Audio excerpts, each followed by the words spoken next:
Medusa has always been one of the most dazzling figures in Battle Through the Heavens. A queen whose beauty could collapse nations, a powerhouse whose pride soared higher than the heavens, and a woman whose every step once shook the entire Jiama Empire.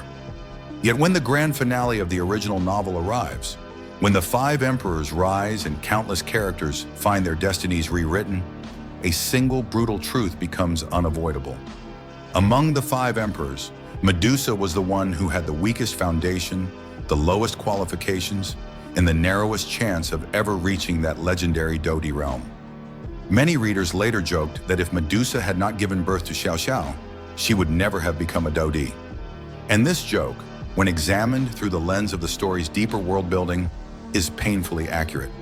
To understand Medusa's so-called uselessness in terms of breaking through to the Emperor realm, we must first understand how extraordinary the Dodi realm truly is.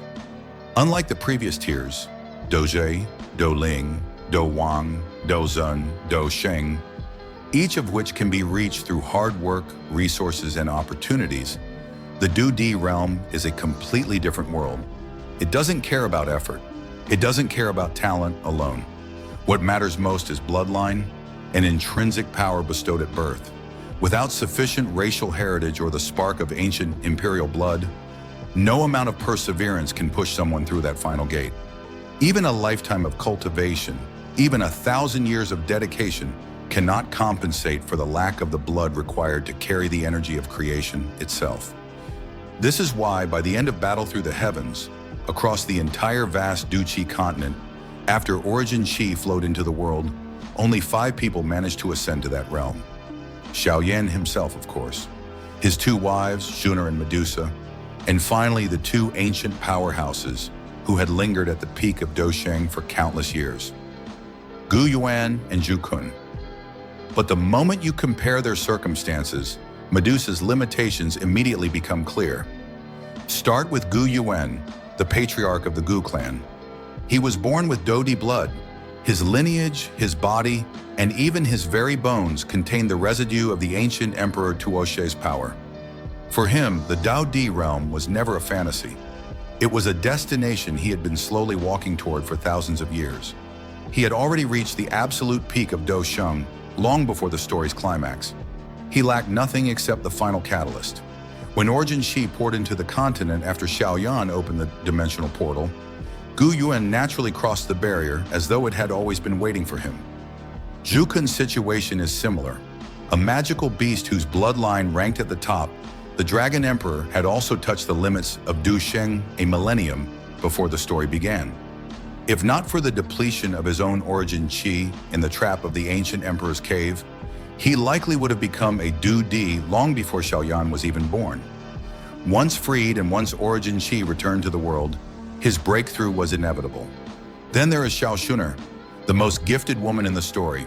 Her divine-grade bloodlines surpassed even Gu Yuan's. She possessed the purest, most refined strength carried down from the ancient era, and her talent throughout the narrative was unmatched. Even the Soul Emperor, one of the strongest villains in history, paled in comparison to the terrifying potential sealed within her lineage. For her, becoming a Dodi was not a question of possibility, but timing. When Gu Yuan broke through, the Gu clan's Dodi bloodline awakened again, and the dormant power within Xun'er erupted.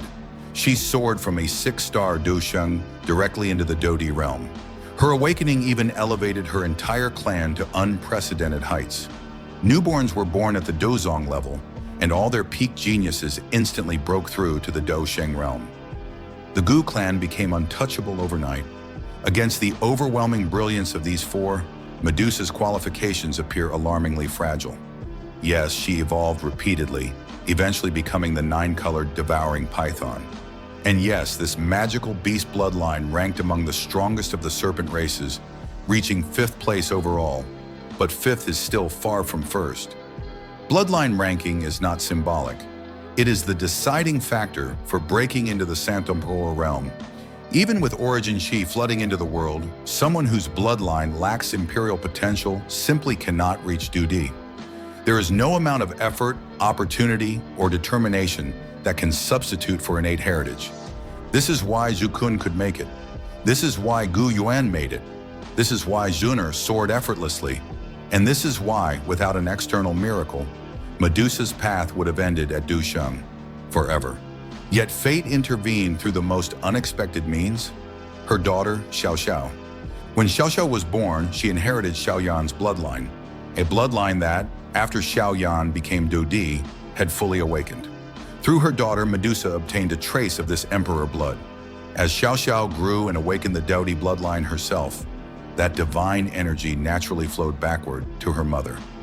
Suddenly, a woman who previously lacked the necessary foundation now possessed the qualification she had been missing her entire life. But even then, having the bloodline alone was not enough. It was only through Xiao Yan's direct support, guidance, and the influx of origin chi from the newly opened dimension that Medusa was finally able to break through and become the final member of the legendary Five Emperors. Her journey was the most complicated, the most fragile, and the most dependent on external assistance. Many readers later remarked that she did not rise to the heavens on her own merit. She was lifted there by her husband and daughter. Had she not given birth to Xiao Xiao, she would have remained at the peak of the serpent race, a powerful figure but forever bound by her bloodline ceiling. The path to Dodi would have been a distant dream, unreachable no matter how fierce her pride burned or how incredible her efforts were. In the end, Medusa stands among the Five Emperors, not because she possessed the innate qualifications of Gu Yuan, the ancient heritage of Zhu Kun, or the divine bloodline of Xun'er.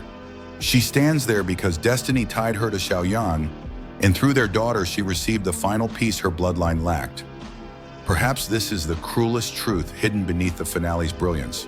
On the road to becoming an emperor, effort becomes meaningless without the right blood.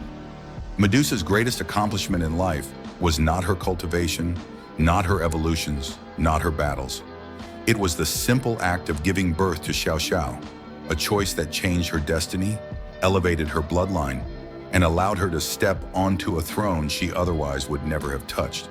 And so, when the Five Emperors broke through the void and soared toward the higher realms, Medusa's ascent carried with it a silent irony. Among the five, she had the hardest path, the weakest foundation, and the lowest natural qualification. But through fate, bloodline, and family, she overcame the impossible.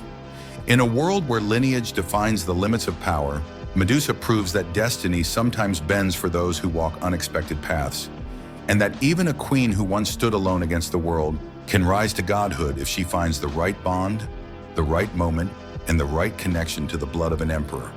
And so, the truth behind Medusa's rise to the Dodi realm becomes far clearer the deeper we look. In a world ruled by bloodlines and fate, she was never meant to stand among the emperors. Yet through Xiao Yan, through Xiao Xiao, and through the unexpected twists of destiny, she stepped into a realm that should have been forever beyond her reach. Her story is a reminder that even in a universe governed by talent and heritage, the bonds we form and the choices we make can alter the path of heaven itself. If you enjoyed uncovering the hidden layers behind Medusa's ascension, don't forget to follow for more deep dive analyses from the world of battle through the heavens. The journey continues, and there are still many secrets waiting to be explored.